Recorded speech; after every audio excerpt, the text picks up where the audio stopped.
Salut tout le monde. Notre premier amour à Jésus, dans l'Apocalypse, chapitre 2, versets 4 et 5. Mais ce que j'ai contre toi, c'est que tu as abandonné ton premier amour. Souviens-toi donc d'où tu es tombé. Repens-toi et pratique tes premières œuvres.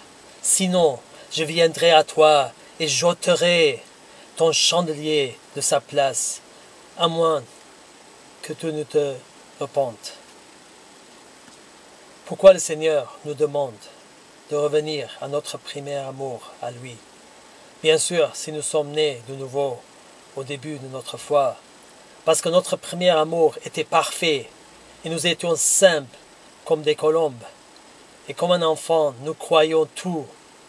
Mais la connaissance est arrivée et nous avons abandonné notre premier amour et nous pensons que nous pouvons nous appuyer sur notre propre sagesse. Alors nous devons nous souvenir où nous sommes tombés. Il est important, avant de se repentir, afin qu'on ne répète pas les mêmes erreurs après la repentance. Dans 1 Corinthiens, chapitre 13, verset 2. Et quand j'aurai le don de prophétie, la science de tous les mystères et toute la connaissance, quand j'aurai même toute la foi jusqu'à transporter des montagnes, si je n'ai pas l'amour, je ne suis rien. Même si nous avons le don de prophétie et nous savons la science de tous les mystères, même la foi jusqu'à transporter des montagnes, sans notre premier amour, qui est le plus fort, nous sommes rien. Dans mes tribulations, le Seigneur m'a demandé, si tu veux terminer ta course, tu dois revenir à ton premier amour et tes premières œuvres. Et je dois me rappeler où je suis tombé et je me repens. Vraiment, mon premier amour pour Jésus était le plus fort. Ils ont pointé 2 fois une arme sur moi que j'arrête de prêcher Jésus. Je n'ai pas eu peur. Je me suis battu plusieurs fois face à face contre le prince des ténèbres. Je n'ai pas eu peur. La simplicité et la puissance de mon premier amour peut me donner un énorme courage pour finir ma vie en beauté sous cette terre, en faisant la volonté du Père.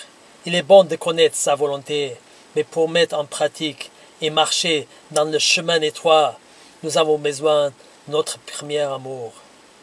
Si nous ne retournerons pas à notre premier amour et nos premières œuvres, Jésus viendra à nous.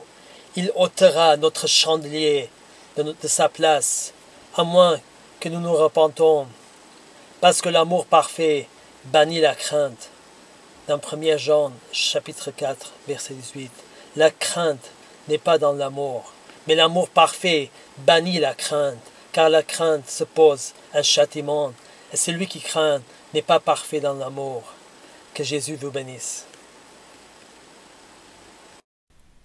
Celui qui rend témoignage de ces choses dit, certainement, je viens bientôt. Amen. Oui, Seigneur Jésus, viens.